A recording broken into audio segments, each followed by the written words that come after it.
విషయాలు. మనం పంచాంగ శ్రవణం చేయడానికి ఆయనేమో పంచాంగ పఠనం చేసేవారు. ఏ కారణం వల్ల రాలేదని అనుకుంటున్నాను. ఎందుకంటే పొద్దుటే ఆయన ఒంట్లో బాగాలేదు అన్నట్టుగా ఒక మాట అన్నాడు. మరి ఎక్కడైనా హెల్డప్ అయ్యారా ఏమిటా అని ఎప్పుడు తెలియలేదు. ఎనియో మరి మన కార్యక్రమం పూర్తయిపోయింది. అలానే మిమ్మల్ని కూర్చోబెట్టడం అంటే చాలా కష్టమైనటువంటి విషయం.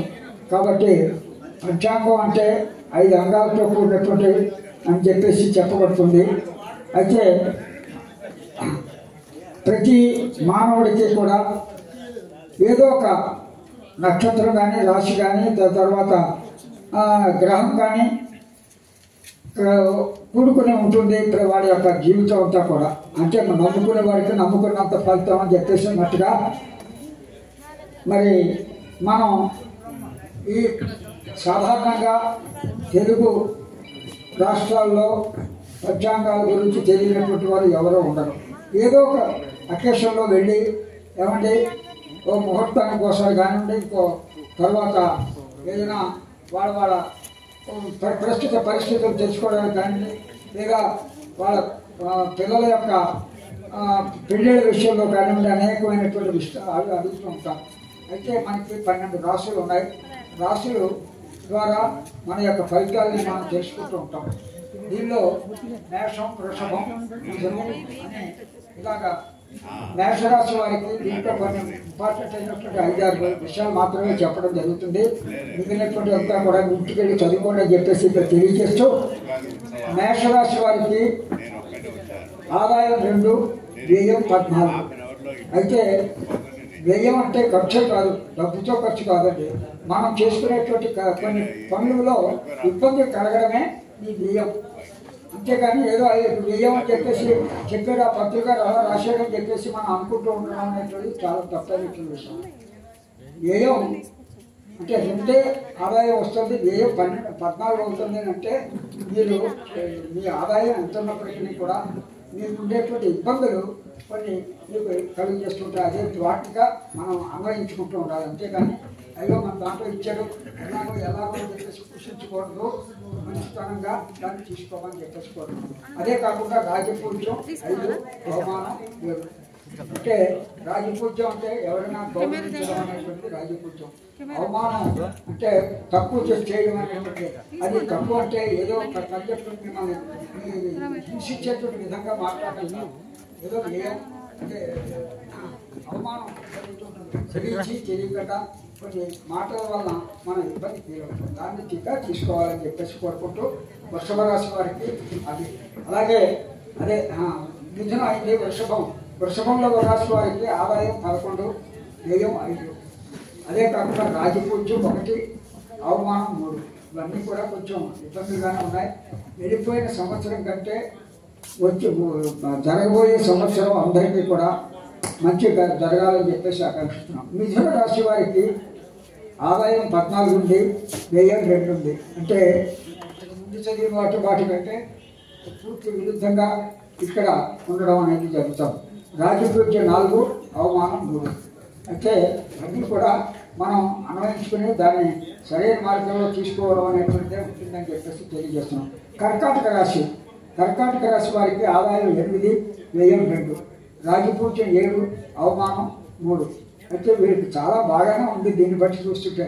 అంటే అంత డబ్బు తర్వాత వాళ్ళకి అందరికీ కూడా అంటే దాన్ని ఏమంటారు రాజపూజ్యం రాజదేవులతో ఇప్పుడు చేయించుకునేటువంటి సన్మానాలు చేయించుకోవడానికి అన్నీ జరుగుతాయని చెప్పేసి తెలియదు. సింహరాశి వారికి ఆదాయం 11, వ్యయం 11 ఈక్వల్గా ఉంటారు. అయితే రాజపూజ్యం 3, అవమానం 6.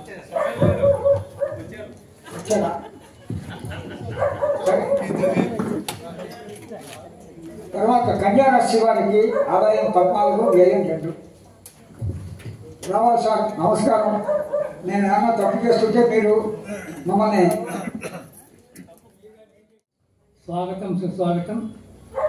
విశ్వాసనామ సంవత్సర ఉగాది రోజులో మీ అందరూ కూడా భగవంతుడు ఆయుధాలకు ఐశ్వర్యాలు ప్రసాదించాలని ఈ పంచాంగ శ్రవణం చేయడానికి మేము సమయం చాలా అంటే నేను చాలా ఆలస్యంగా వచ్చినందుకు మీరందరూ కూడా నన్ను క్షమించాలని కోరుతున్నాను. ఎందుకంటే కొన్ని అనివార్య కారణాల వల్ల కాస్త ఆలస్యంగా రావడానికి అయింది. కానీ మొత్తానికైతే చేరుకున్నాము. అయితే పంచాంగ శ్రవణం ఒక ఇంచుమించు 20 నిమిషాలు ముగించడానికి ప్రయత్నం చేస్తాను. కనుక ఇప్పటికీ చాలా ఆలస్యం అయిపోయింది.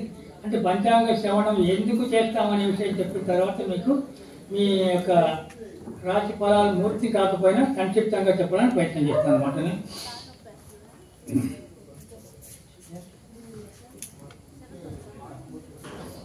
పంచాంగ శ్రవణం ఉగాది నాడు మనకి ఏంటంటే మరి అన్ని పండుగలకు అన్ని రకాల వంటలు ఉంటాయండి. కానీ ఈ దేనికి ఒక స్పెషల్ వంట ఏంటంటే మనకు ఉగాదికి పచ్చడి. అవునా? ఈ పచ్చడిలో ఏముంటాయండి? యాప పువ్వు, మామిడి పిందెలు, బెల్లము, వగైరాలు అన్నీ కూడా కలిపి చేస్తాం అన్నమాట. అంటే దీంట్లో షడ్రుచులు అంటారన్నమాట. అంటే మనకు ఉప్పు కారమా లేకపోతే చేదా అంటే మనకు చేదు వచ్చినప్పటికీ కూడా అనుభవించి చేదును కూడా తీపిగా చేసేటువంటి స్వభావం మనకు కలగాలని ఈ పచ్చడి ప్రసాదం ఈ ప్రత్యేకంగా ఉగాదికి మాత్రమే చేస్తారు. మరి వినాయక చవితి అప్పుడు ఉండ్రాళ్ళు చేస్తాం, దసరా అప్పుడు బొబ్బట్లు చేస్తాం దేవుడికి. ఇప్పుడు ఏం చేస్తామండి? మరి పచ్చడి చేసుకోండి. కానీ పచ్చడి ఇల్లు లేని ఇల్లు ఉంటుంది అని చెప్పండి. మనం పచ్చడి లేని ఇల్లు అంటే మనకు కనపడదు అన్నమాట. కనుక ముఖ్యం కావాల్సింది మన కష్ట సుఖాలన్నీ కూడా సమంగా మనం అనుభవించాలి. కష్టం వచ్చినప్పుడు అబ్బా అని తలకు చేతులు పెట్టుకోవడం, సుఖం వచ్చినప్పుడు పొంగిపోవడం, అబ్బా నాన్న గొప్పోడు లేడు అనుకోవడం అనేది మంచిది కాదు. పచ్చడిలో మన చేతి ఉంటుంది, తీపి ఉంటుంది, పులుపు ఉంటుంది, అన్నీ ఉంటాయి కదండి. కనుక పచ్చడి లాగా మన జీవితం కూడా అన్ని సత్రుతుల మేళనంగా ఉండాలి అనేటువంటిది ఒక ఉద్దేశం. ఇక పంచాంగ శ్రవణం గురించి మనం చెప్తామండి. కూడా చూసుకొని మీ జాతక ఫలితాలను సమానంగా తెలుసుకొని ఉంటారు. కానీ ఒక ప్రత్యేకంగా సామూహికంగా తెలుసుకోవడం ఒక ప్రత్యేకత అన్నమాట. ఇంట్లో మనం టీవీ ముందర కూర్చొని పంచాంగ శ్రవణం చెప్తాను, మనం వింటాం. అది పంచాంగ శ్రవణం కాదు, అంతవరకే ఉంటుంది. కనుక ప్రత్యక్షంగా శ్రవణం చేసుకోవడం అనేది ఒక ప్రత్యేకత. ఇది దీంట్లో ఈ శ్రవణం విషయం చెప్పుకున్నాం. శ్రీ కళ్యాణ గుణావహం అంటే పంచాంగం వినడం వల్ల, అంటే ఉగాది రోజు పంచాంగం వినడం వల్ల ఏం కలుగుతుంది మనకు? శ్రీ కళ్యాణ గుణావహం. శ్రీ అంటే లక్ష్మీదేవి అండి. మన లక్ష్మి అంటే మన డబ్బే లక్ష్మి అవుతుందా మనకు? లక్ష్మి అంటే ఏమిటంటే మంచి సంతానంలో లక్ష్మి, ఆరోగ్యం లక్ష్మి, విద్య లక్ష్మి, మంచి సమాజంలో పరిపతి కూడా పరపతి అనేది కూడా లక్ష్మి కిందికి వస్తున్నాడు. మనం బయటికి పోగానే నమస్కారం చేసేవారు, వస్తున్నాడు చూడు బాబునాడు అన్నట్టు అని చూడండి. మన లక్ష్మి అనేది అలా కాకుండా ఉండాలంటే ఏం చేయాలంటే శ్రీ కళ్యాణ గుణావం. దీన్ని వినడం వల్ల మనల్ని ఎవరైతే విమర్శిస్తారో అనుకుంటారు వాళ్ళందరూ కూడా మనకు పర్వాలేదు పంతులు గారు నమస్కారం అండి అనే చోటు కలుగుతుంది. అంటే దుర్గుణాలు ఉండే వాళ్ళు కూడా వినడం వల్ల మంచి గుణాలు ఏర్పడతాయని ఒక లక్షణం అండి. రిపుహరం రెండోది, అంటే వినడం వల్ల ఎందుకు అని చెప్తున్నాం, తర్వాత మన ఫలితాలు తెచ్చుకున్నాం. రిపుహరం, ఇప్పుడు శత్రువులు ఉంటారన్నమాట. శత్రువులు అంటే మనకు కనపడే శత్రువులు ఉంటారు, కనపడే శత్రువులు ఉంటారు కదండి. మనకు తాపకే నీళ్ళు అంటుంటారు మన వాళ్ళు. ఇప్పుడు మన పిల్లలు తాపాలంటే నీళ్ళు అంటే తెలియదు అనమాట. అయిపోయింది. తాపకే నీళ్ళు ఉంటాయి కానీ మనకు కనపడవు, కానీ మనం మంచి దాటి తడిసిపోతుంది. శత్రువులు కూడా అలాంటి వాళ్ళు మొత్తం మనకి సార్ పంతులు గారు బాగానే ఉంటారు, పైకి వీడ దుర్మార్గుడు పంతులు గారు దుర్మార్గుడు అనేవాళ్ళు చాలామంది ఉంటారు. అలాంటి వాళ్ళు కూడా ఈ పంచాంగం వేయడం వల్ల సద్బుద్ధి కలిగి చెడు విమర్శలు చేయకుండా ఉంటారని రెండోటి గుణం అన్నమాట. దుస్వప్న దోషావ మూడో గుణం అండి. దుస్వప్నాలు అంటే మనకు సహజంగా మనకు అప్పుడప్పుడు వస్తుంటారు మన దగ్గరికి. స్వామి మనకు పాములు వచ్చి కరిచినట్టుగా, దేవుడు మా కుతిగా పిసికినట్టుగా, మంచి మంచి కింద పడ్డట్టుగా కళలు వస్తున్నాయండి, మరి వీడికి ఏం చేయాలి అని అంటారు. నేనేం చేస్తుందంటే అదే ఎప్పుడైతే కళ వస్తుందో వెంబడే మేల్కొని ఆంజనేయ స్వామి ధ్యానం చేసుకోండి. మనోజవం మారుత తుల్య వేగం జితేంద్రియం బుద్ధిమతాం వరిష్టం వాతాత్మజం వానరయూధ ముఖ్యం శ్రీరామదూతం శివదానం శ్రీరామ అని ఆ దోషాలు పరిహారం అవుతాయి. అంతేగాని మనం బ్రాహ్మణుడి దగ్గరికి పోయో లేకపోతే అయ్యా నా కళ వచ్చిందంటే ఆయన చెప్తాడు, ఈ కళ వచ్చిందా శాంతి చేయాలి, 50,000 అవుతాయి, అప్పటికి మన రోగం కుదురుతుంది. అలాంటి కాకుండా భగవంతుడిని స్నానం చేసుకోవడం వల్ల ఈ పరిష్కారాలు కూడా అవుతాయి. దుస్వప్న దోషావ. ఇంకోటి అండి, గంగా స్నాన విశేష పుణ్య ఫలదం. గంగా స్నానం చేసిన వాళ్ళు ఎంతమంది ఉన్నారంటారు ఇక్కడ మన భక్తులు ఇక్కడ వచ్చిన వాళ్ళు? చేతులు ఎత్తగలుగుతారా? కానీ 100% లేదు కదా. అంతెందుకు నేనే చేయలేదు గంగా స్నానం, మరి మేము అడగటే అక్కడికి. కనుక గంగా స్నాన విశేష పుణ్య ఫలదం. గంగాలో స్నానం చేసి కాశీ విశ్వేశ్వరుని దర్శించి ఏదైతే పుణ్యం ఉంటుందో ఈ పంచాంగ శ్రవణం వల్ల ఆ పుణ్యం మనకు దక్కుతుందని శాస్త్రాలు చెప్తాయండి. గంగలో స్నానం చేయలేక ఎవరు కూడా బాధపడాల్సిన అవసరం లేదు. ఉగాది రోజు పంచాంగ శ్రవణం ఎవరైతే చేస్తారో గంగలో స్నానం చేసిన ఫలితాన్ని పొందిన వాళ్ళు అవుతారు అని శాస్త్రాలు చెప్తాయి. మీరు పర్వత రంగాచారి గారు అడగండి, అవుతాయా నిజమా అని నన్ను అడిగితే నేను దాని పురుగు అడగలేదండి. మన పెద్దలు చెప్పారు, ఆ విషయం మీకు నేను చెప్తాను. గంగా దాని విశేష పుణ్య ఫలదం. గోదాన తుల్యం రుణం. మరొకటి, పూర్వకాలం బ్రాహ్మణులు కనపడితే కానీ వాళ్ళ కాళ్ళు కడిగి ఆ కాళ్ళ నీళ్లు చల్లుకొని గోదానాలు భూదానాలు ఇచ్చేవాళ్ళండి. ఈనాడు గోదానం అంటే కనీసం 10 రూపాయలకు 5 రూపాయలు వస్తుందండి. వెండి గోవ కూడా రావడం లేదండి, 200-300 తక్కువ. నేను అదే చెప్తాను, స్వామి గృహప్రవేశానికి గోవు రావాలి కదా అంటే అక్కడ నుండి 50 అంతస్తులు మరి హైటెక్ సిటీలో ఎంత ఉంది ఇప్పుడు 60 దాకా 30-50 దాకా పోయినాయి. అంత అక్కడ వస్తుందా అండి? ఒకవేళ వచ్చినా హింస పడుతుంది దాంట్లో కూర్చోవాలి. భయపడి అది మనం దీవించదు. దుంపలేగా నన్ను ఇబ్బంది పెట్టినావా అని తెచ్చుకుంటున్నారు. అలా కాకుండా మనకి అప్పుడు ఏం చేయాలంటే ఒక ఆవు దూడతో ఆవు దొరుకుతాండి, మనం పూజా స్టోర్లు దొరుకుతుంది. మనం దాన్ని ప్రత్యక్షంగా ఆవుగా భావించుకొని గృహప్రవేశాల్లో మనం పూజలు పెట్టుకొని దాన్ని రోజు కూడా పూజ చేయగలుగుతాం మనం.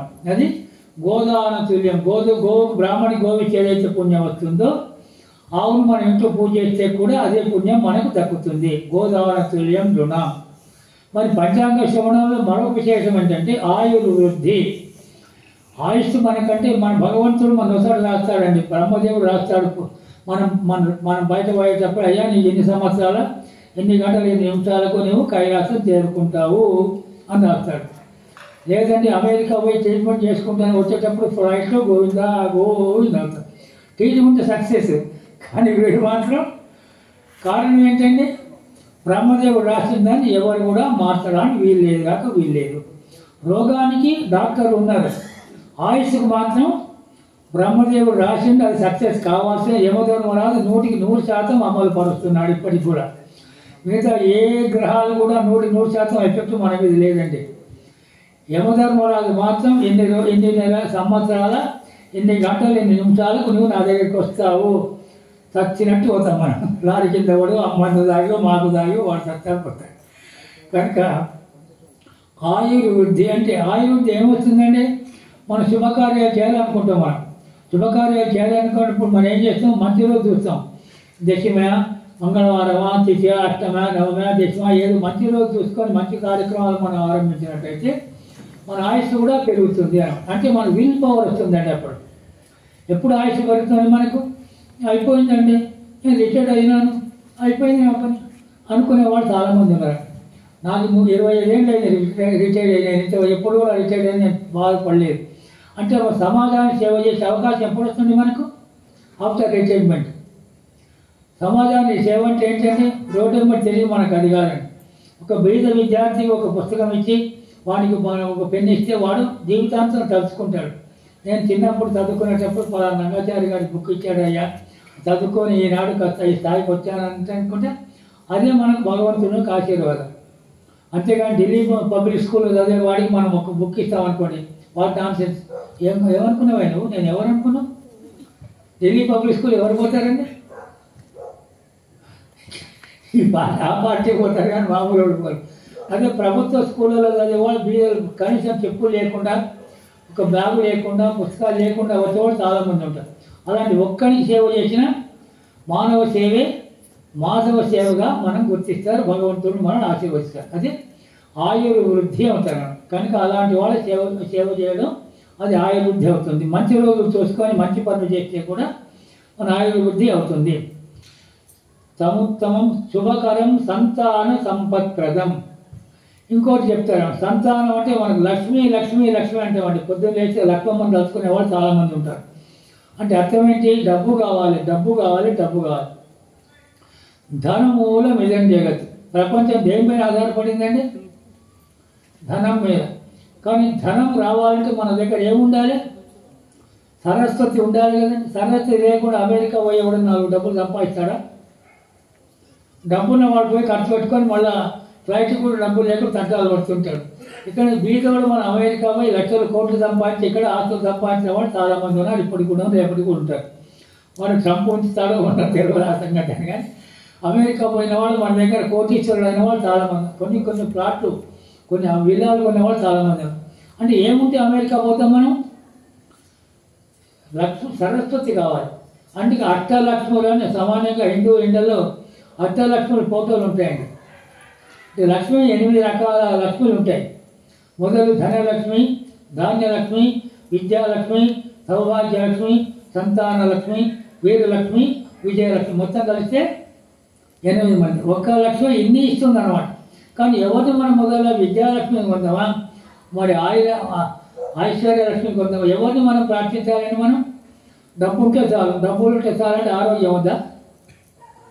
ఆరోగ్యం ఉంటేనే డబ్బు ఉంటే ఆరోగ్యం వస్తుందా? ఆరోగ్యంగా ఉంటే డబ్బు సంపాదించవచ్చు. కానీ వీడికి ఆరోగ్యం లేదు, మొత్తంలో పడ్డాడు. వీడి మంచి జాబ్ ఉంది, ఆఫీస్ పోలేడు, జాబ్ నిర్వహణ చేయలేడు. మరి డబ్బు ఉంటే ఏం ప్రయోజనం? పదవి ఉంటే ఏం ప్రయోజనం? కనుక వాడికి అది కాదు. వాడు దండం పెడితే మన పెద్దలు కూడా ఆరోగ్య ఐశ్వర్య అభివృద్ధి దీవిస్తారండి. ఆయు ఆరోగ్య ఐశ్వర్య అభివృద్ధి రస్తు చిరంజీవ సుఖీభవ సుఖీభవ అని దీవిస్తారు. అంటే మనకి ఏం కావాలి? మన పెద్దలు మనం ఏం కోరుకుంటారు? మన పిల్లలు మన కళ్ళ ముందర ఉండాలి.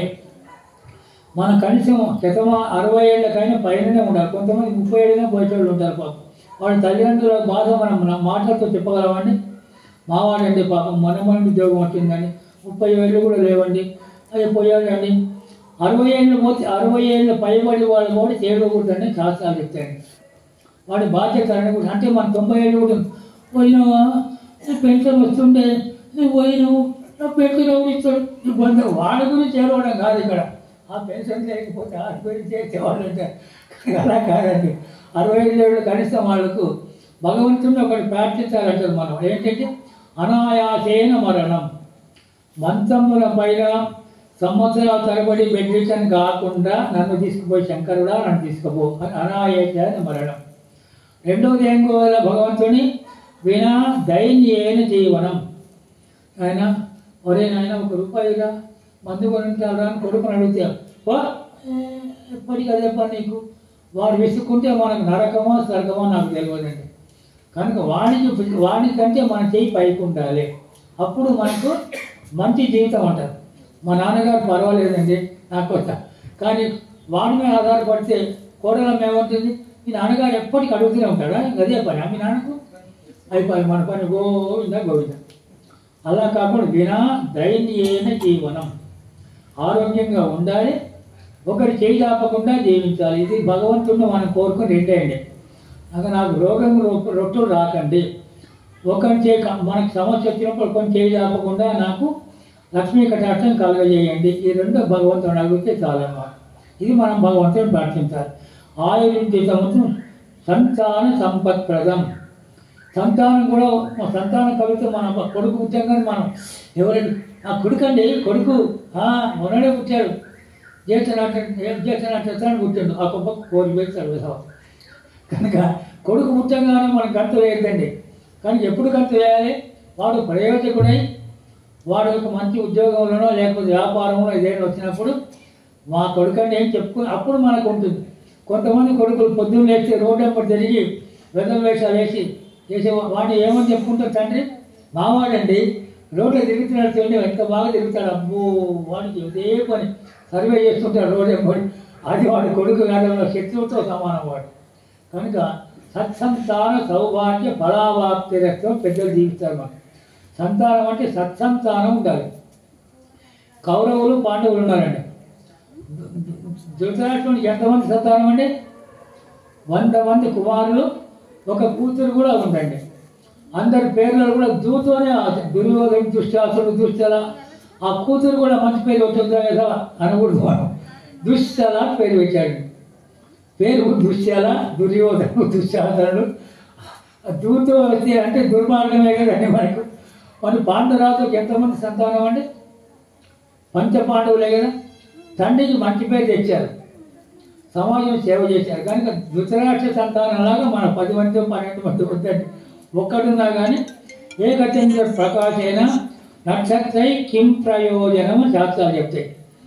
మరి అమావాస్య నాడు ఎన్ని నక్షత్రాలు ఉంటాయండి? మనకు ఆకాశం నిండా నక్షత్రాలు ఉంటాయి. దానివల్ల మనకు బయటికి పోగలమా? మనం పని చేసుకోగలమా? లేదు. అదే పున్నమ నాడు ఒకే చంద్రుడు ఉంటాడు, మనకి ఏ లైట్ లేకుండా మనం రోడ్డు వెంబడి మనం చేసుకోవాలి. కనుక చంద్రుడు లాంటి మంచి సంతానం కలగాలి. దుర్మార్గం లాంటి 100 మంది ఉన్నా ప్రయోజనం లేదు. కనుక ఈ పంచాంగ శ్రవణం వల్ల ఒకవేళ దుర్మార్గం సంతానం ఉన్నప్పటికీ కూడా వాళ్ళ మంచి బుద్ధి కలిగి వాళ్ళు మార్పు వచ్చి వాళ్ళు మంచి సంతానంగా అయ్యే అవకాశాలు కూడా ఉంటాయి. ఇది పంచాంగ శ్రవణం వల్ల మనకు కలిగే లాభాలు అన్నమాట. ఇది మనం 10 సంవత్సరం కూడా తెలుసుకుంటాం పంచాంగ శ్రవణం వల్ల. ఇక పంచాంగం అంటారు అంటే ఏమిటి? దీని 5 అంగాలు ఉంటాయి. మన చేతులు, కాళ్ళు, కండ్లు, ముక్కు ఎట్లాగో తిథి, వార, నక్షత్ర, యోగ, కరణాలు, ఇవి మొత్తం 5 అన్నమాట. ఈ 5 కూడా మన పురోహితుని దగ్గర పోయినప్పుడు ఏం చేస్తాడు? తిథి ఏంటి, వారం ఏంటి, నక్షత్రం ఏంటి, యోగం ఏంటి, కరణం ఏంటి చేసి మంచి ముహూర్తం చూసి మనకు పెడతారు. పక్కింటి వాళ్ళు పెళ్లి చేసుకున్నారు, మనం కూడా ఏదో చేసుకుందాం అని కొంతమంది అంటున్నారు. వాడికి మంచి అయితే మనకెందుకు మంచిది కాదు? అట్లా అవుతుందంటే వాడి రాశి వేరు, వాడి గ్రహ నక్షత్రం వేరు, వాడికి వేరు. వాడి నక్షత్రం ఈ నక్షత్రం పడకపోవచ్చు. కనుక ఆ పక్కింటి వాళ్ళు ఏదో శుభం చేసుకుని మన వాడి చూసుకుని పొలిని చూసి నక్కవాత పెట్టుకుంటే పిచ్చి పురుగులు పడదని సాగుతారు చెప్తారు.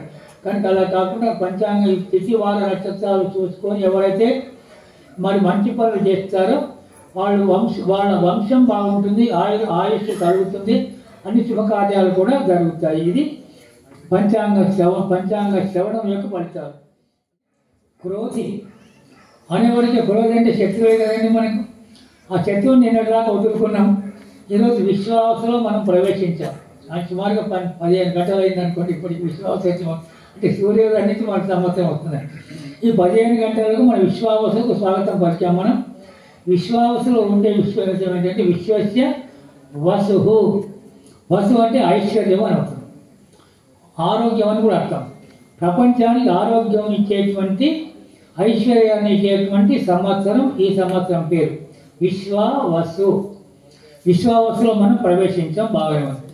అయితే విశ్వావసు నామ సంవత్సరానికి మరి సంవత్సరం ఎలా ఉంది, మనం ఎలా ఉంటాం మనకి ప్రపంచం అంటే ఈ సంవత్సరం చూడండి. రాజు సూర్యుడు అంటే మన మినిస్టర్ ఎట్లయితే మినిస్టరు, హోమ్ మినిస్టరు, తర్వాత హెల్త్ మినిస్టరు ఇట్లా ఉంటారు. ఈ నవగ్రహాలు కూడా ప్రతి సంవత్సరం పోర్ట్ఫోలియోలు మార్చుంటాయండి, ఎప్పటికి పర్మనెంట్గా ఉండవు. మన వాళ్ళకి 5 సంవత్సరాలకు ఒకసారి మారుతారు మనకు రాజకీయ నాయకులు. వీళ్ళేమో ప్రతి సంవత్సరం వీళ్ళు మారుతుంటారు అన్నమాట. వీళ్ళు వాడినప్పుడు ఏం చేస్తారు? ఈ సంవత్సరం మనకు సూర్యుడు అధిపతి అయినాడు. సూర్యుడు మనకు మంచివాడా లేక చెడ్డవాడా అని మనం అనుకుందాం ఒకసారి. సూర్యుడు వల్ల మనకు లాభాలు ఉన్నాయా నష్టాలు ఉన్నాయా? నష్టాలు ఎక్కువ ఉన్నాయి కదా. అంటే కాళ్ళు కాలుతాయి, గొడుగు పట్టుకోవాలి, చెమటలు పెడితే ఏసీ వేసుకోవాలి, ఓ నానా కథ. సూర్యుడు లేకపోతే వర్షాలు లేవు. సూర్యుడు ఉన్నప్పుడు మేఘాలు ఏర్పడతాయి, మేఘాల వల్ల వర్షాలు వస్తాయి, వర్షాలు వస్తే పంటలు పడితే మనం 3 పూటలు తినగలుగుతాం. కానీ సూర్యుడు ఎంట ఉన్నప్పటికీ కూడా మనకు బంధువు లాంటి వాడు సూర్యుడు. సో మనకు మంత్రి ఎవరైతే చంద్రుడు అయినాడు.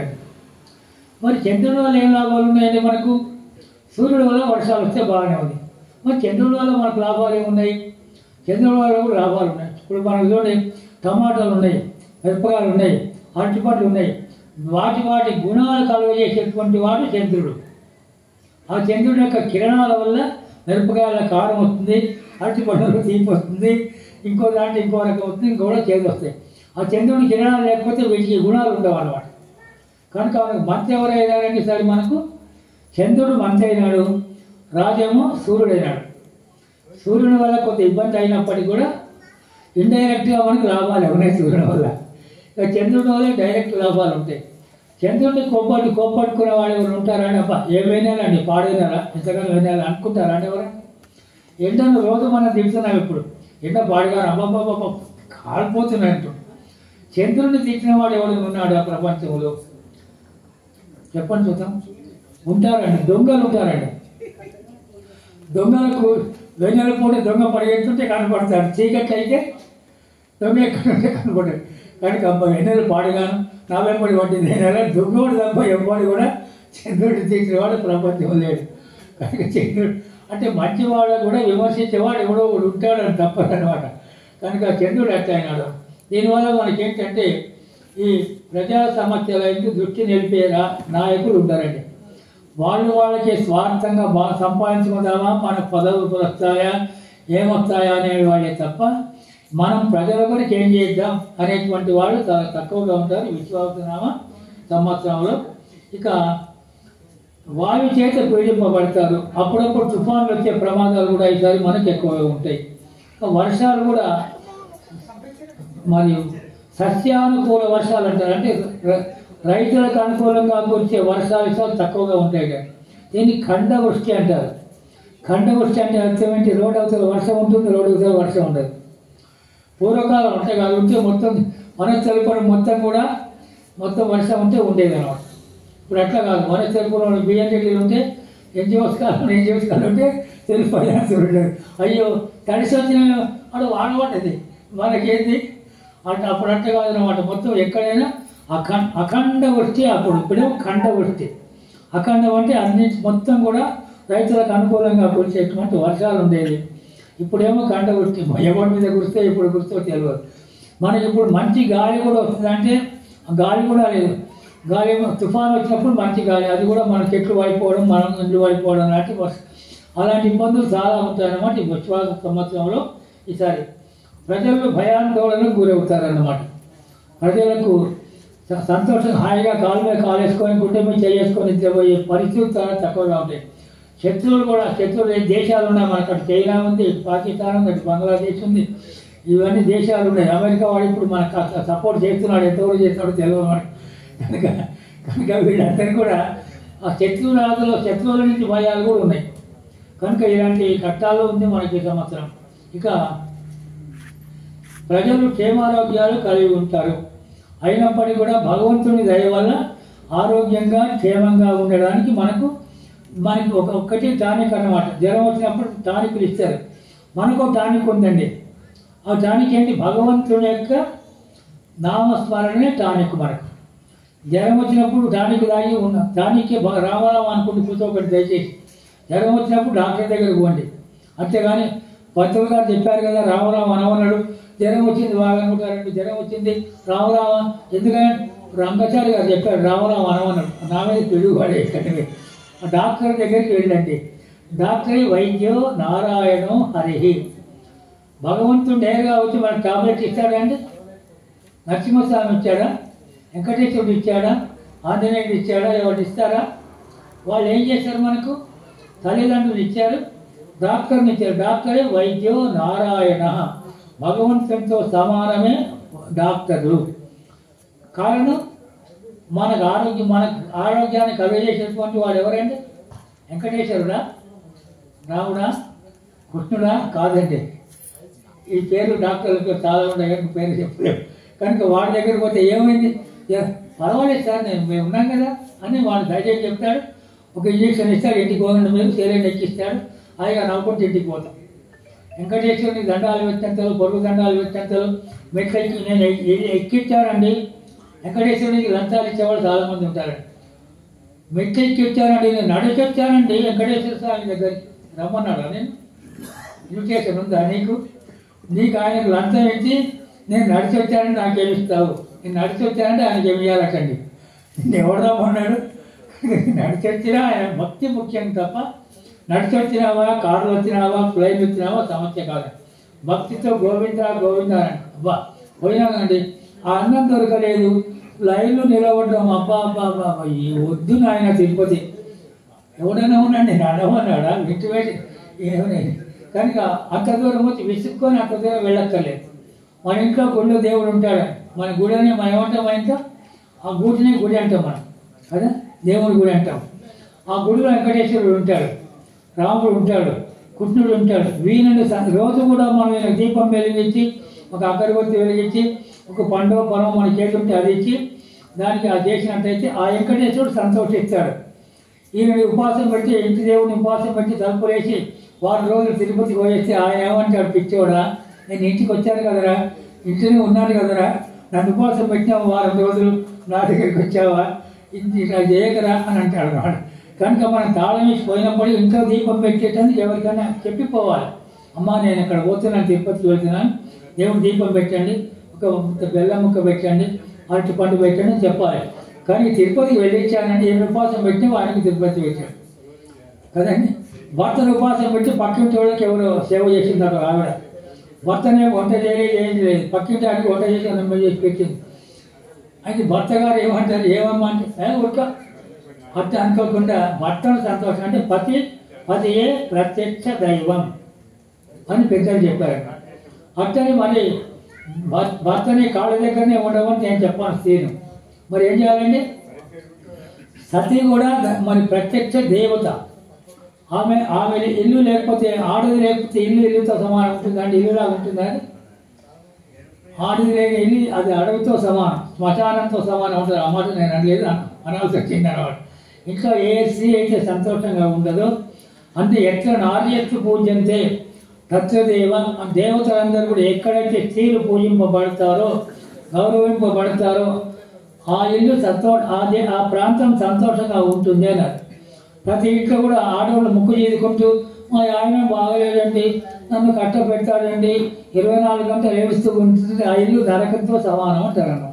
కనుక ఇక్కడ మనకు ఈ సంవత్సరం అలాంటి ఎవరైతే ఇంతవరకు స్త్రీలు పురుషుల్ని కొంచెం అవమానించి అగౌరవపరిచినప్పటికీ కూడా ఈ విశ్వాసనామ వాళ్ళలో కూడా మార్పు వచ్చి నా భర్త గారండి పర్వాలండి మా అంటే ఇప్పుడు మరుదులు అత్తలు మామూలు అసలు ఉంటూనే లేరు, అసలు ఉండే వద్దు అంటున్నారు. ఇప్పుడు పెళ్ళిళ్ళప్పుడు ఇంకొక కండిషన్ పెట్టారండి మహిళామణులు, ఏమిటంటే లగేజ్ ఉండొద్దు. లగేజ్ అంటే ఏమంటాం, అత్త మామలు ఉండొద్దు, ఇది ఫస్ట్ కండిషన్. మరి భర్త కావాలి, భర్త ఎట్లా వచ్చాడంటే ఊడిపడ్డాడు పైనుంచి, ఎంత కష్టపడితే ఈయన 25 ఏళ్ళు వచ్చిన ఈ అబ్బాయికి లేదండి అత్తమామలు. కానీ ఒకటి షరతు, మా అమ్మ నాన్నలు వస్తుంటారండి అప్పుడప్పుడు ఇక్కడే ఉంటుంటారండి, వాళ్ళ అమ్మ నాన్నలు అయితే ఇంట్లో ఉండొచ్చట. అంటే దయచేసి ఆడవాళ్ళు ఎవరికి మహిళా నన్ను కానీ ఇలాంటి కండిషన్లు పెట్టేవాళ్ళు చాలా నా దగ్గరకు వస్తున్నాయి. అట్లా నేను చెప్తానమ్మా తప్పు తల్లి, నీ భర్త నీకు చదువుకొని ఉద్యోగం చేసేటందుకు వానికి ఈ స్థాయి వచ్చిందంటే ఎంత తల్లిదండ్రులు ఎంత త్యాగం చేసి ఈ స్థాయికి వచ్చాడు. కనుక వాళ్ళని కూడా మీరు గౌరవించండి, కాళ్ళకు దండాలు పెట్టకండి. నేనే వద్దని వాళ్ళు పెట్టామని చెప్పండి, కానీ వాళ్ళు వద్దు అనకండి దయచేసి. మీరు వండుకున్న దాంట్లో వాళ్ళకి ఇంత పెట్టండి. లేదా పుడుతుండే తమాష ఏంటంటే అమెరికాలో పోయిన వాళ్ళు చాలామంది ఉంటారండి. పుట్టేప్పుడేమో మా నాన్నగారు అత్తగారు మామగారు ఏమొద్దని వాళ్ళు ప్రెగ్నెన్సీ అయింది అనుకోండి, 6 నెలలు అయిన తర్వాత అమ్మ కాస్త వస్తావా అంటే చాకరీ చేయాలి పని మనిషి, వాళ్ళకు పని మనిషి కావాలి, పని మనిషి అయితే డబ్బులు కావాలి. అత్తగారు వస్తే 24 గంటలు నా కొడుకు కోడలు అని చచ్చినట్టు సేవ చేయాలి. వాళ్ళు అదే మరి డెలివరీ అయినాక 3 ఏళ్ళ తర్వాత నాన్న వెళ్ళొస్తారా ఇక ఒకసారి చేసుకుంటారు కదా, ఆ స్థాయిలో ఉన్నమాట మన సవాయం. అలా కాదండి, అత్తమామలు తప్పనిసరిగా దేవుళ్ళతో సమానం. పార్వతీ పరమేశ్వరుడు ప్రపంచానికి ఎట్లయితే దేవతలు, ఈ యొక్క భర్త కోడలికి అత్తమామనే దేవుళ్ళు. అత్తనే లక్ష్మి, మరి మామనే నారాయణ, ఆమెనే పార్వతి, ఈయన శంకరుడు. ఆ విధంగా ఉండాలి. కనుక ఆ మార్పు ఈ సంవత్సరం ఎక్కువగా వచ్చే అవకాశాలు మనకు భగవంతుడు కల్పిస్తున్నాడు ఈసారి. తర్వాత ఈ సంవత్సరం ఇంకేంటంటే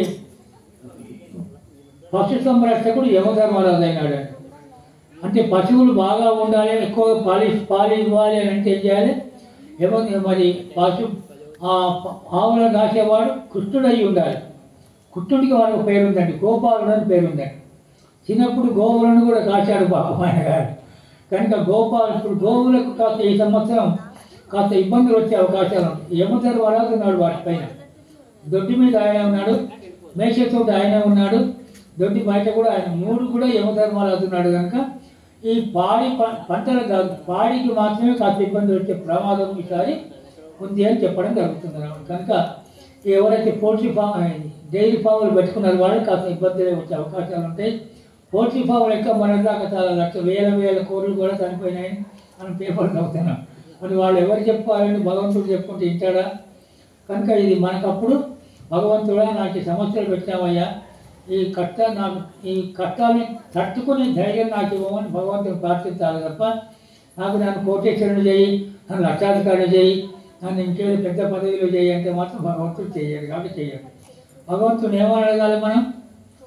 భగవంతుడా నా బాధ్యత మొత్తం నీది, నన్ను ఎలా కాపాడుకుంటావో నీ ఇష్టం అని భగవంతుడిని ప్రార్థించాలి. ఇది మనం చేయగలిగింది. ఇది చిన్న ఉదాహరణగా చెప్పుకుందాం. చిన్నపిల్లలు 3 ఏళ్ళు 4 ఏళ్ళు 2 ఏళ్ళు ఉంటారండి. వాళ్ళు ఏమడుతారు మనల్ని? అమ్మ ఆకలి ఇచ్చిన అడుగుతారండి వాళ్ళు. తల్లి ఏం చేస్తుందండి? అయ్యో టైం అయింది, పిల్లగాడికి ఆకలి అవుతుంది, వాడు ఏడవకపోయినా కానీ ఏరా ఆకలి అవుతుంది ఎదవా నీకు అని వాడి దగ్గరికి పిలిచి వాడిని గోడు ముద్దలు తినిపిస్తుంది తల్లి.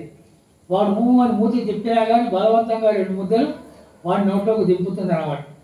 కనుక మనం కూడా భగవంతుడికి సంతానం మనం కనుక మనం కూడా అడగగానే మనం అడగాల్సిన అవసరం లేదు. అడగకున్నా కానీ మనకు అడగకుండా పిల్లలకి ఎట్లయితే మనం చేస్తామో భగవంతుడు కూడా మనకు అడగకుండా కూడా మనకిస్తాడు. మనం ఒక చిన్న అబ్బాయి ఉన్నాడు, 5 ఏళ్ళు ఉన్నాడు, మరి స్కూల్ పోవాలంటే అంటాడు. ఆ తల్లిదండ్రులు ఏం చేస్తారు? కాదు నాన్న చాక్లెట్ ఇస్తాను, మంచిగా స్కూల్లో మంచి పిల్లలు ఆడుకోవచ్చు, అడుగుతూ తెచ్చండి దాన్ని వాడిని బుజ్జగించి వాడిని స్కూల్ పంపిస్తారు. అయినా వానికి ఇష్టం ఉండదు. కానీ మన బాధ్యత ఏంటి? వాడి యొక్క ప్రయోజకుని చెయ్యాలి.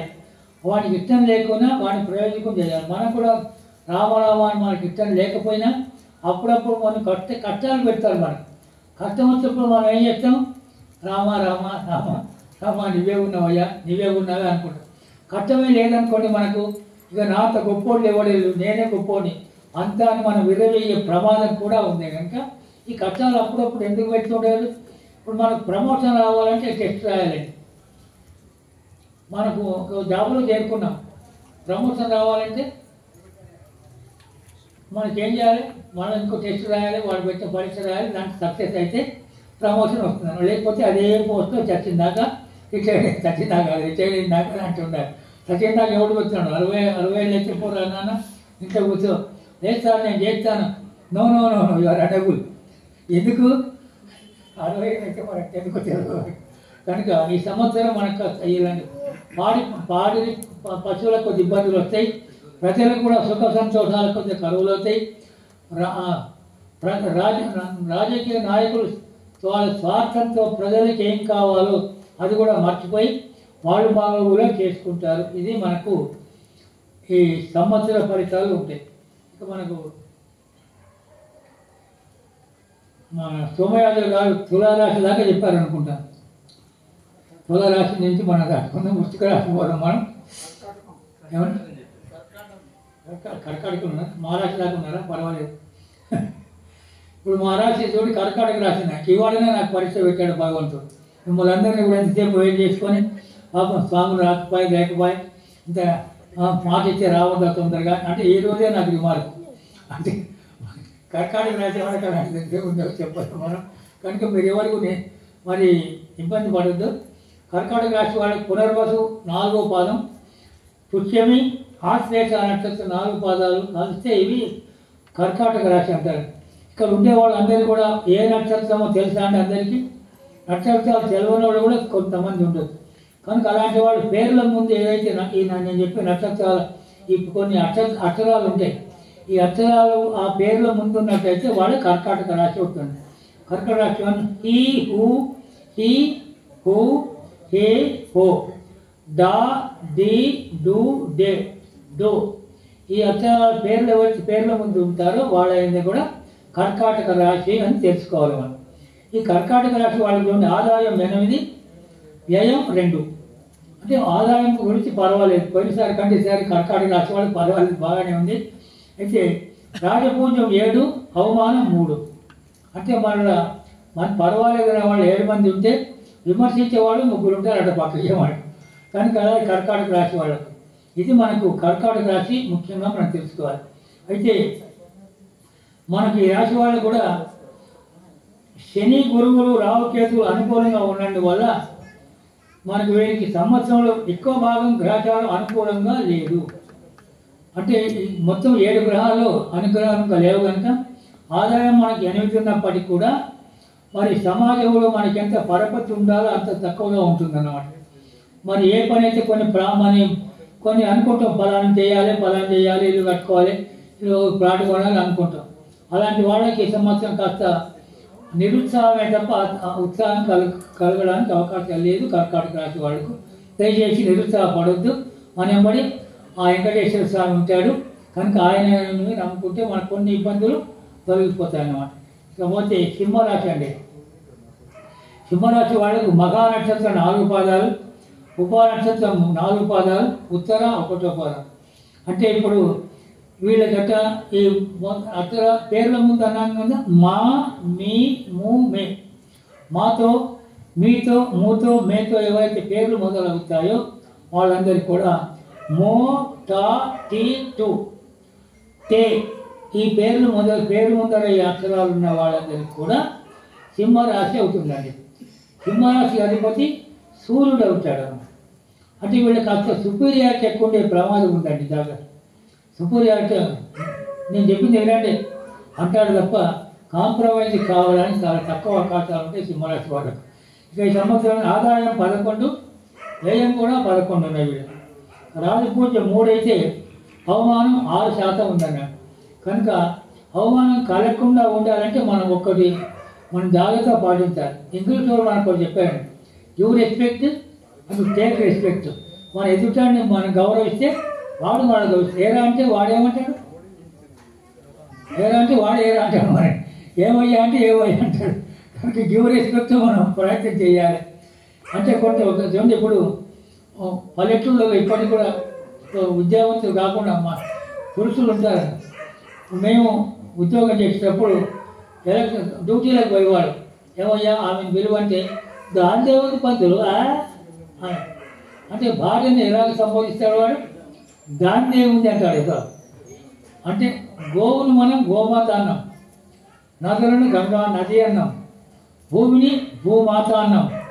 భార్యను ఏమంటాడు వీడు, దాని దేవుంది అంటాడు. ఇలా కనుక దాన్ని అనకరా నాయన అంటే ఏమనాలి పంతులు, ఆమె అనవయ్యా, నీకు పొద్దున్న వేస్తే అన్నం వండి పెడుతుంది, నీ కష్ట సుఖాలు పాల్గొంటు, ఆమెను ఎలా గౌరవించాను, ఆమె లేని నేను లేనయ్యా, ఆమెనే నాకు ఇంటికి మొత్తం అని ఒకసారి ఆమెని కంటి సపోర్ట్ చేస్తుంది. దాన్ని ఏముంటే ఆయన ఏం చేస్తుందంటే నీ సంగతి చూసుకుంటాను రే అన్న నేను కూడా ఉన్నాను వాడు. కనుక ఎప్పుడే కానీ మనం గౌరవించాలి, గౌరవాన్ని పొందాలి. సింహరాశి వాళ్ళకి కొత్త అలాంటి కాకుండా పో అనే తత్వం కూడా ఉండే అవకాశాలు ఉంటాయి. కనుక కొంచెం జాగ్రత్తగా ఈ సంవత్సరం మనకి హెచ్చరిక ఏం చేస్తే జాగ్రత్తగా ఉండండి. మీ గౌరవాన్ని మీరు కాపాడుకునే సింహరాశి వాళ్ళు మనకు చెప్తారు. కాకపోతే ఇక కన్యారాశి అండి. ఉత్తర 3 పాదాలు, హస్త 4 పాదాలు, చిత్త 1-2 పాదాలు అయితే ఇది కన్యారాశి. కన్యారాశి బుధుడు అధిపతి అండి. బుధుడు అంటే బుధుడు బృహస్పతి అంటారు, బుధుడు అంటారు. బుధుడు అంటే మామూలుగా సలహాలు ఇవ్వడు, ఇచ్చిన సలహాలు 100% మంచి సలహాలు ఇస్తాడు. కొంతమంది ఇస్తారంటే ఇప్పుడు మన ఇంటికి వస్తారండి కొంత, స్వామి ఈ పట్టము ఇక్కడ పెట్టావు, అడగకుండా నేను ఎవరు చెప్పన్నారని నేను ఏదో పెంచిన అయిపోయింది, నేను మా బాగానే ఈ పట్టము ఇక్కడ తీసే బాగలేదు, ఇక్కడ పెట్టకు, నాకు వాచ్ తెలుసు, ఏర్పడ్డాను ఎక్కడ నాకు తెలుసు. వచ్చిన వాడు ఏం చేస్తే అనవసరం ఎవరు వారేసుకుంటారండి. కానీ బుధుడు ఈ కన్యారాశి వాడు అలాంటి వాళ్ళు కాదండి. అడిగితేనే మనకు సమాధానం చెప్తారు తప్ప అనవసరంగా దొరలు రాసుకొని చెడ్డ మాటలు చెప్పే ప్రయత్నం చేయదన్నమాట కన్యారాశి వాళ్ళు. ఇక వీళ్లకు ఆదాయం 14, వ్యయం 2. కన్యారాశి వాళ్ళు మంచిగా ఉన్నాయని పర్వాలేదు. ఇక రాజపూజ 6, అవమానం కూడా 6 ఉన్నాయి. కనుక నోరు మంచిదైతే ఊరు మంచిదని సామెత కనుక నోరు మంచిగా పెట్టుకునే ప్రయత్నం చేయాలి ఏ రాశి వాళ్ళైనా కానీ. ఇక తర్వాత ఈ రాశి వాళ్ళు కూడా ఈ వ్యవసాయదారులకు కానీ విద్యార్థులకు కానీ సక్సెస్ అవుతారన్నమాట. వ్యవసాయదారులకు మంచి అనుకున్న పంటలు పండుతాయి. విద్యార్థులు కూడా ఎవరైతే పరీక్షలు రాస్తారో ఫెయిల్యూర్స్ కాకుండా మంచి ఫలితాలు కూడా వస్తాయి. ఈ కన్యా రాశి వాళ్లకు ఈ సంవత్సరం ఈ విశ్వావసునామ సంవత్సరం. ఇకపోతే తులారాశి వాడు చిత్త 2, 3, 4 పాదాలు, స్వాతి 1, 2, 3, 4 పాదాలు, విశాఖ 1, 2, 3 పాదాలు అయితే ఇది తులారాశి అవుతారండి. ఈ తులారాశి వాళ్ళకు శుక్రుడు అధిపతి అవుతాడండి. వృషభ రాశికి తులారాశి శుక్రుడు అధిపతి అవుతాడు. అంటే శుక్రుడు అధిపతి అంటే రాక్షసులకు కూడా ఈయన గురువు అన్నమాట. అంటే ఈ తులారాశి వాడు వృషభ రాశి వాళ్ళకి ఎట్లా అంటే స్వార్థం ఉండకుండా ఎదుటివానికి ఏదో కట్టాలంటే వానికి మనం సాయం చేయాలి కదా అనేటువంటి ఒక భావన ఉండేటువంటిది తులారాశి వాళ్ళకు అనమాట. తులారాశి వాళ్ళకు ఆదాయం 14, ఆదాయం 11, వ్యయం 5. ఇక రాజపూజ్యం 2, అవమానం కూడా 2 ఉన్నాయి తులారాశి వాళ్ళు. అయితే తులారాశి వాళ్ళకి ఎప్పుడు కూడా మంచి హుందాగా ఉంటారు. సహజంగా తప్పు చేయరు. ఒకవేళ తప్పు జరిగితే కూడా పొరపాటు జరిగిందని క్షమించండి అంటారు. ఇప్పుడు సింహరాశి ఉంది అనుకోండి, అవును తప్పు అయితే ఏం చేయమంటావు, అట్టే అవుతుంది అని అనే ప్రమాణం కూడా కనిపిస్తుంది. ఈ కన్య తులారాశి వాళ్ళ తప్పు చెయ్యరు, సహజంగా చేస్తే కూడా సారీ అండి పొరపాటు జరిగిందా అని అంటారు. అది తులారాశి వాళ్ళకు ఉండేటువంటి అదనమాట. ఇక వృశ్చిక రాశి వాడు విశాఖ 4 పాదం, అనురాధ 4 పాదాలు, ఏట 4 పాదాలు కలిస్తే ఇది వృశ్చిక రాశి అవుతుంది. వృశ్చిక రాశి వారికి కుజుడు అధిపతి అండి. మేషరాశికి వృశ్చిక రాశి కానీ కుజుడు అధిపతి. అంటే బ్లడ్ రిలేషన్ అంటే రక్త సంబంధికులకు ఎక్కువగా రక్త సంబంధ వ్యాధులు కూడా వచ్చే ప్రమాదం ఉంటుంది. రక్త సంబంధం అంటే మామ, నాన్న, అమ్మ అని చాలా గౌరవిస్తారండి. ఎవరు? మేషరాశి వృశ్చిక రాశి వాళ్ళు. అంటే వాళ్ళకు నాది నేను అనరండి ఎక్కువ. మనది నాదే ఉంది అంతా మనదే అని అంటారు. కొంతమంది అట్లా కాదు, నాది నేను సంపాదించిన అనేవాళ్ళు కొందరు ఉంటారు. కనుక ఈ వృశ్చిక రాశి అలా కాకుండా ఆదాయం 8, 14 మరి వ్యయం అనుకున్నాం, 5 రాజపూజ్యం, అవమానం 2 అవుతున్నాం. ఈ రాశి వాళ్ళు కూడా మరి వృత్తిపరమైన అనుకూలత, తర్వాత సంకల్పించిన పనులు నెరవేర్చాయి. ఈ విశ్వావసునామ సంవత్సరంలో ఏవో వృత్తులు ఉంటాయి. ఇప్పుడు చూడండి, ఒకడు వ్యవసాయం చేస్తాడు, ఒక డాక్టర్లు ఉంటారు, లాయర్లు ఉంటారు, వ్యాపారస్తులు ఉంటారు. వీళ్ళందరూ వాళ్ళు వృత్తులు అంటారు. వృత్తులు ఎవరి వృత్తులు వాళ్ళు కూడా అనుకూలంగా మంచిగా జరుగుతాయి వృశ్చిక రాశి వాళ్ళు ఈ విశ్వావసునామ సంవత్సరంలో. ఇకపోతే ధనురాశి వాళ్ళు మూల 4 పాదాలు, పూర్వాషాఢ 4 పాదాలు, ఉత్తరాషాఢ 1వ పాదం కలిస్తే ఇది ధనువు రాశి అవుతుందండి. మరి ఏ యో బా బి అంటే పేరు ముందర అనుకున్నాం కదా, పేరు ముందర ఏ యో బా బి భూ ధా బాడ బే ఈ పేర్లతో ఎవరైతే ఈ పేరు ముందర ఈ అక్షరాలతో పేరు మొదలవుతాయో వాళ్ళందరూ కూడా ధనువు రాశి అవుతుందండి. ధనువు రాశి వాళ్ళకి ఎప్పటికి కూడా ఆర్థిక సమస్యలు ఉండవండి ఎక్కువగా. ఏదో రకంగా భగవంతుడు వాళ్ళకి సమకూరుస్తుంటాడు ఆర్థికంగా. ఇక బృహస్పతి అంటారు, మంచి సలహాలు ఇస్తాడు. ఇంటికి కూడా గౌరవంగా, సమాజంలోనే ఇంకైనా గౌరవంగా ఉంటాడు ధనురాశి వాడు. ఆదాయం 5, వ్యయం 5, రాజపూజ్యం 1, అవమానం 5 ఉన్నాయి ధనురాశి వాడు. కనుక జాగ్రత్తగా చూసుకోవాల్సిన పరిస్థితి. మనం అంటే మన పరువు మనం కాపాడుకోవాలంటే మన నాలుకను మనం అదుపులో పెట్టుకోవడానికి ప్రయత్నం చేద్దాం ధనురాశి వాళ్ళు. ఇకపోతే మకర రాశి వాళ్ళండి. మరి ఉత్తరాషాఢ 3 పాదాలు, శ్రవణం 4 పాదాలు, ధనిష్ట 2 పాదాలు కలిస్తే ఇది మకర రాశి అవుతుందండి. మకర రాశి వాళ్లకు పేర్ల ముందర అక్షరాలు బో, జా, జీ, జూ, జే, జో, ఖ, గా, గి. ఈ పేర్ల ముందర ఈ అక్షరాలు ఏవైతే ఉంటాయో వాళ్ళందరూ కూడా మకర రాశి అవుతుందండి. మకర రాశికి శని అధిపతి అవుతాడండి. శని అంటే మనకు కాస్త కోపం వస్తుంది. అప్పుడు శని నరేంద్రుడు శని బట్టి అటు బట్టి అంటుంటారు కూడా.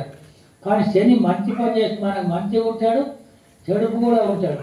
మంచి ఎప్పుడండి నేను నాది అనే ఎంత అనుకుంటూ మన ఎంబడి శని ఎంబడి పడతాడు, మళ్ళా అడవులు పట్టిస్తాడు.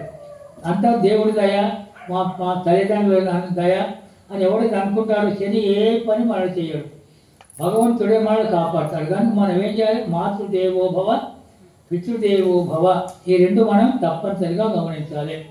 వెంకటేశ్వర స్వామి దండం పెడతారా, రామునికి దండం పెడతారా అని కళ్యాణం చేయిస్తారా, చేయించండి. కానీ తల్లిదండ్రులు ఇబ్బంది మాత్రం పెట్టకండి. కనుక వేదాలు ఏం చెప్తే మొట్టమొదలంటూ మాతృదేవో భవ, రెండోది పితృదేవో భవ, ఆచార్య దేవో భవ పక్కకు పెట్టండి. ఇప్పుడు ఆచార్యులు చాలామంది వచ్చారు, ఎవరు చూసినా కాషాయాలు కట్టుకొని దండాలు పట్టుకొని వస్తూనే ఉంటారు. చందాలు వేయండి, నాకు 1,00,000 ఇస్తావా, వెంటి కాళ్ళు కడితే నాకు 25,000, నా ఇంటి తొట్ల కడితే 30,000 అనేవాళ్ళు ఆచార్యులు. వాళ్ళకు దండం పెడతాం, విమర్శించద్దు మనం. కానీ వీళ్ళు కంటే ఆచార్యులు మన కట్టాలు ఉన్నప్పుడు మనకు సలహా, మంచి సలహాలు ఇచ్చి మన భవిష్యత్తు ఎవరికి బాట వేస్తారో వాడిని ఆచార్యులుగా భావించాలి. చిన్న ఉదాహరణగా చెప్పుకున్నాం. నేను పల్లెటూరులో పుట్టానండి, చాలా పల్లెటూరు, చిన్న ఊరది. చాలా ఇబ్బందులు, తినలేక ఇబ్బందులు పడుతుంటే మాకు మా బంధువు కూడా వచ్చాడు, వరే రంగడు నువ్వు రామాయణ పారాయణ చేయరా, నీకు అని రాముడు అందిస్తాడు రా అన్నాం. ఆ రోజున సుందరాకాండ పారాయణ నాకు నోటికి వచ్చేది, నేను సుందరాకాండ అట్లా చేశాను. అక్కడి నుంచి హైదరాబాద్కి వచ్చి విద్యావంతులై ఎంఏ దాకా చేసుకొని 30 ఏళ్ళు మరి ఉద్యోగం చేసి ఈనాడు ఇంట్లో కూర్చున్నా కానీ 40-50 వేల పెన్షన్ సంపాదిస్తున్నామంటే నాకైనా గురువు. జీవితంలో మనకు టర్నింగ్ పాయింట్ అని ఒకటి ఉంది. ఆ టర్నింగ్ పాయింట్ మంచి సలహా ఇచ్చేవాడిని గురువుగా మనం భావించాలి. అంతేగాని అది గట్ల కాదని చెడగొట్టేవాళ్ళు కూడా మనకు ఉంటారు. కానీ మకర శనిని ఎప్పుడు కూడా చెడుగా భావించకండి.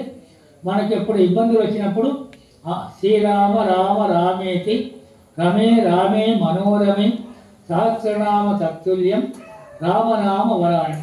మరి కట్టాలు వచ్చినప్పుడు రామ రామ అని ముస్తాలు అనుకుంటే కట్టాలు తొలగిపోతాయి అని నేనున్నానయ్యా నీ భరోసా అని రాముడు మనకు భరోసా ఇచ్చాడు అన్నమాట. అది శని మరి మకర రాశి వాడు. ఇంకా కుంభరాశి వాళ్ళకి వచ్చిందని ఇప్పుడు మనం ధనిష్ట 3-4 పాదాలు, శతవిధ 4 పాదాలు, పూర్వపాద 1, 2, 3 పాదాలు కలిస్తే ఇది కుంభరాశి అవుతుందండి. ఇక దీనికి అక్షరాలు ఏమంటే గు గే గో సా సి సు సే సో డా, ఈ పేర్ల ముందరి అక్షరాలు అయితే వీడది కుంభరాశి అవుతుందండి. కుంభరాశి వాళ్ళకు స్పెషాలిటీ ఉంటుందండి.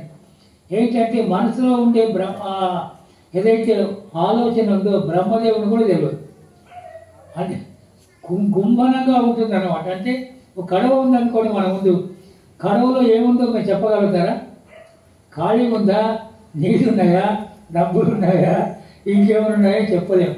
కానీ కుంభరాశి వాళ్ళకి ఏంటి మనసులో ఉండేది రేపు జరిగే. కొంతమంది ఏం చేస్తారు, నేను శ్రీశైలం పోవాలనుకుంటే వచ్చే నెల పోవాలనుకుంటాను. కుంభరాశి వాళ్ళు అట్లా చెప్పరు. పోయొచ్చినాక నేను నిన్న శ్రీశైలం పోయొచ్చానండి అని వీళ్ళు అట్లా చెప్తారు. కొంతమంది నేను వచ్చే నెల పోతానండి, పోతారో పోరో తెలియదు. కానీ వచ్చే సంవత్సరం నాకు మనవడు పుట్టాడు, వాడు ఎత్తుకుంటాను గబ్బాలు కొట్టేవాళ్ళు ఉంటారు. కుంభరాశి వాళ్ళకు శని అధిపతాడు.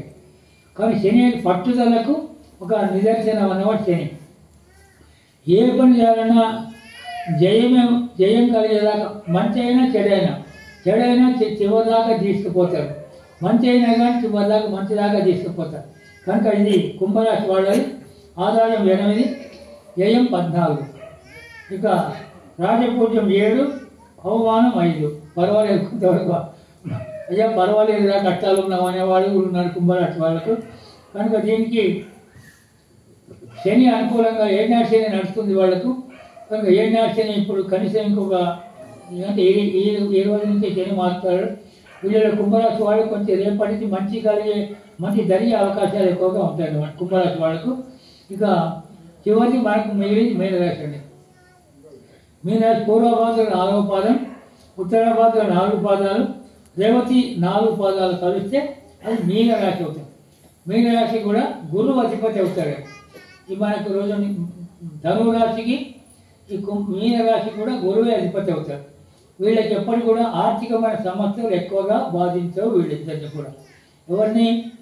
ధనురాశిని, మీనరాశి వాళ్ళు. ఇక మీనరాశి వాళ్ళకి ఆదాయం 5 ఆదాయం, వ్యయం కూడా 5. రాజపూజ్యం 3 అయితే అవమానించే వాళ్ళు ఒక్కరు ఉంటారు. అయితే వీళ్ళకి ఏనాడు శని ఇప్పుడు వీళ్ళకు ఈ మీనరాశి వాళ్ళకి వచ్చిందండి. 2 సంవత్సరాల నుంచి కూడా మీనరాశి వాళ్ళు ప్రశాంతతగా లేరు. ఏదో రకంగా ఆర్థికంగా, శారీరకంగా, మానసికంగా, సామాజికంగా ఇబ్బందులు పడేవాళ్ళు ఉన్నారు. కనుక ఇలాంటి ఇబ్బందులు తొలగాలంటే మనం ఏం చేయాలండి? చెప్పాను, ఒక టానిక్ చెప్పాను మొదలు మీకు, భగవన్ నామ స్మరణ. అదే ఒక టానిక్. ఎంత వీక్గా ఉంటే టానిక్ తాగితే మనం డాక్టర్లు ఏం చెప్తారు, తాగండి సార్ 3 పూటలు వేసుకొని కాస్త మీరు క్యూర్ అయిపోతారంటారు. కనుక ఆ డాక్టర్లు ఇచ్చి శరీరాన్ని కాపాడతారు డాక్టర్లు. మన కట్టాలను భగవంతుడు కాపాడతాడు. కనుక భగవంతుడు ఏ కష్టం వచ్చినా అసలు ఉన్నావా, ఉంటే నీకు ఎందుకు కనపడవు, ఉంటే నాకు అసలు నా వాచ్మన్ లేడు, కాస్త వాచ్మన్గా ఉండు అని ఆయన కూడా ప్రమాదం ఉంది భగవంతుడు. కనుక మనకు కనపడాడు ఆయన. కనపడకుండా మనకు ఇండైరెక్ట్గా సపోర్ట్ చేస్తాడు మనకు భగవంతుడు. కనుక భగవంతుడు ఉన్నాడా అంటే, లేకపోతే మనం ఇలా ఉండగలమంటే మనం ఇట్లా కాలు పెట్టి మనం కాలు వస్తే ఎవరైనా బలవంతులు లాగినా కానీ లాగలేదు. అదే మనం ఒక కట్టె బొమ్మను పెట్టామనుకోండి, గాలితో పడిపోతుంది. ఈ కాలుకు బలం ఎవరిచ్చాడు నీకు? నీకు తెలియదు కదా, ఎవడో ఒకడు ఉన్నాడు కదా ఏమడి ఈ కాలు లాగలా చూద్దాం, లాగలా అంటే వాడు అమ్మ ఇంత గట్టిగా పెట్టేవారు కాలు అంటే. అంటే గట్టిగా కాలు మనం పెట్టామా, మన తోడు వాడు పెట్టించాడా? అందుకే ఇండైరెక్ట్గా భగవంతుడే వాడు ఉన్నాడు. మనం ఏ పని చేసినా ఇండైరెక్ట్గా మన ఫుల్ సపోర్ట్గా ఆయన ఉంటాడు. కనుక ఆయన పూర్తిగా 100% ఇంకా 110% కూడా భగవంతుడు మనం విశ్వసించాలి, నమ్మాలి. గూట్ల దేవుడు ఉన్నాడా, ఒళ్ళో దేవుడు ఉన్నాడా? కొంతమంది అంటే మీరు పిచ్చోళ్ళు రాయికి మొక్కుతారే ఉంటారు, పిచ్చోళ్ళు ఉంటారు. ఇంకో దాన్ని దేని లేకుండా కట్టెలో మొక్కే వాళ్ళు ఉన్నారండి అనుకోద్దు మనం. కనుక వాళ్ళు కట్టెలో వాళ్ళు మొక్కితే మనం రాత్రి మొక్కుతాం. రాత్రి మొక్కుతారా, కట్టెలు మొక్కుతారని అయిపోయింది. ఇంకా అయిపోయింది. మనం ఏం చేస్తాం, మొత్తం కంప్లీట్ చేయాలి, కోర్సు కంప్లీట్ చేయాలి. కనుక ఇలా అయింది. కనుక మీనరాశి వాళ్ళు కూడా ఉంది. కనుక ఈ సంవత్సరం నిరుత్సాహపడకుండా భగవంతుడి పైన భారం వేసి ఏ సంవత్సరం వచ్చినా కానీ తలకు చేతులు పెట్టుకోకుండా, భగవంతుడా నాకు ధైర్యాన్ని ఇవ్వు, ధైర్యమే మాకు లక్ష్మి అని మనం భగవంతుడు ప్రార్థిద్దాం.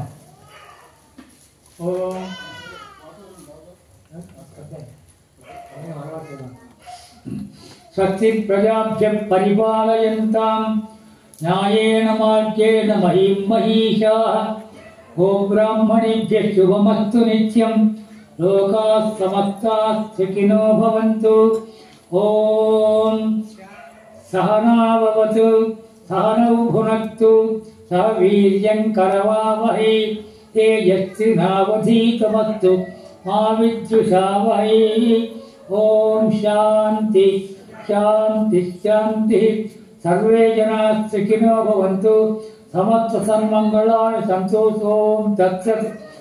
ఓం తత్సత్. సర్వం శ్రీ కృష్ణార్పణమస్తు, శ్రీనివాసపాదార్పణమస్తు.